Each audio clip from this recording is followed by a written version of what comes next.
നമസ്കാരം.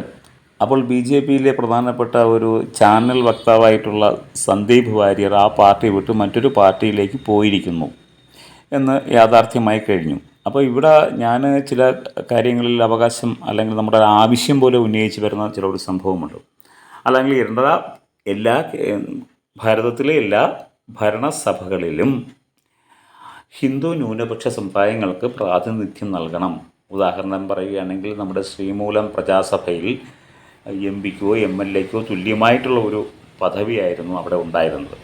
അപ്പോൾ അങ്ങനെ വരുമ്പോൾ ന്യൂനപക്ഷ സമുദായങ്ങളിൽ നിന്നും അല്ലെങ്കിൽ ഹിന്ദു സമുദായങ്ങളിൽ നിന്നും മന്ത്രിമാരുൾപ്പെടെ വരും. മന്ത്രിമാരെന്ന് പറഞ്ഞാൽ മുഖ്യമന്ത്രിമാരുൾപ്പെടെ പ്രധാനമന്ത്രിമാരുൾപ്പെടെ നമുക്ക് സൃഷ്ടിക്കാൻ കഴിയും. അപ്പോൾ കഴിവുള്ളവർ ആ നേതൃത്വത്തിലേക്ക് വരണം എന്നുള്ളതുമാണ്. അപ്പോൾ ഈ സന്ദീപ് വാര്യർ വളരെ കാലമായി അദ്ദേഹം പാർട്ടിയിൽ നിന്നും അകത്തും പുറത്തും വന്നിട്ടുള്ള ഒരു അന്തരീക്ഷം നേരത്തെ തന്നെ സംജാതമായിട്ടുണ്ട്. അപ്പോൾ അദ്ദേഹം പോയാൽ ഒന്നും സംഭവിക്കില്ല എന്ന് തോന്നുന്നതും ചിലപ്പോൾ അതുകൊണ്ടായിരിക്കാം. കാര്യം അദ്ദേഹത്തിൻ്റെ വാര്യർ എന്ന പേര്, ഈ വാര്യർ സമുദായം എത്രത്തോളമുണ്ട്. അദ്ദേഹം പാർട്ടി വിട്ട് പുതിയ പാർട്ടിയിൽ ചേർന്നെങ്കിലും ഈ പുതിയ പാർട്ടിക്കാരും അദ്ദേഹത്തെ നിയമസഭാ സീറ്റോ അല്ലെങ്കിൽ ഏതെങ്കിലും രാഷ്ട്രീയ രംഗത്ത് ജയിക്കാൻ പറ്റിയ ഒരു സീറ്റ് നൽകുമോ എന്നുള്ളതുമാണ് സംശയം. അപ്പോൾ അങ്ങനെ വരുമ്പോൾ ഇത്തരം ന്യൂനപക്ഷ സമുദായങ്ങളെ നമ്മൾക്ക് സംരക്ഷിക്കേണ്ടത് ഭരണഘടനാ രീതിയിൽ തന്നെയാണ് എന്നുള്ളതാണ് യാഥാർത്ഥ്യം. പക്ഷേ അപ്പോൾ അങ്ങനെ ഏത് സമുദായത്തിൽപ്പെട്ടതായിരുന്നാലും അതൊരു ന്യൂനപക്ഷ സമുദായമായിട്ടാണ് നമുക്ക് പരിഗണിക്കപ്പെടുന്നത്. ഇവിടെ വിശ്വകർമ്മ സമുദായം ഇപ്പോൾ മറ്റ് സമുദായങ്ങളുടെ 3-ാം സ്ഥാനത്ത് നിൽക്കുന്നു. അവർക്ക് ഒരു MLA പോലുമില്ല, ഒരു MP പോലുമില്ല സമുദായത്തിൽ നിന്ന് പറയുന്നു.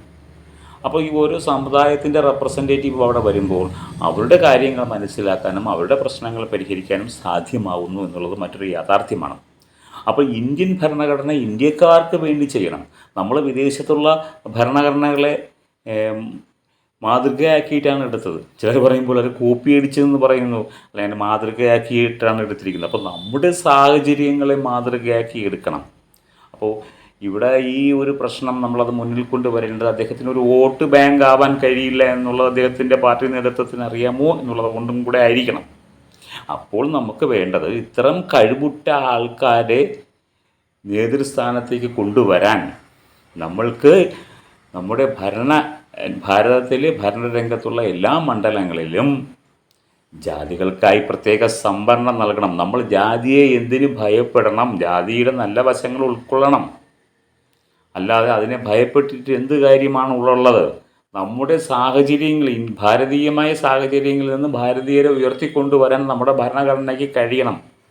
നമ്മുടെ ഭാരതീയമായ സങ്കല്പങ്ങളിൽപ്പെട്ട അല്ലെങ്കിൽ രീതികളിൽപ്പെട്ട ജാതിയെ ഒരു പാപമായി കണ്ട് വിദേശത്തുള്ള രീതികളെ നമ്മൾ അന്ധമായി അനുകരിക്കേണ്ട കാര്യമില്ല. അതുകൊണ്ടൊക്കെയാണ് ഇങ്ങനെ സംഭവിക്കുന്നുള്ളത് എന്നാണ് യാഥാർത്ഥ്യം. അപ്പോൾ ന്യൂനപക്ഷ സമുദായങ്ങളിൽ നിന്നും, അതായത് ഒരു നിയമസഭയിലോ അല്ലെങ്കിൽ പാർലമെൻറ്റിലോ ഈവൻ പോട്ടെ വാർഡിൽ നിന്ന് പോലും ജയിക്കാൻ കഴിയാത്ത ചില സമുദായങ്ങളിൽ പെട്ട നല്ല നല്ല നേതാക്കൾ നമുക്കുണ്ട്.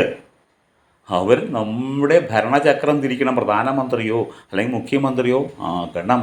അതിനുവേണ്ടി നമ്മുടെ നിയമങ്ങൾ പരിഷ്കരിക്കേണ്ടിയിരിക്കുന്നു എന്നുള്ളതാണ് ഇവിടുത്തെ യാഥാർത്ഥ്യം.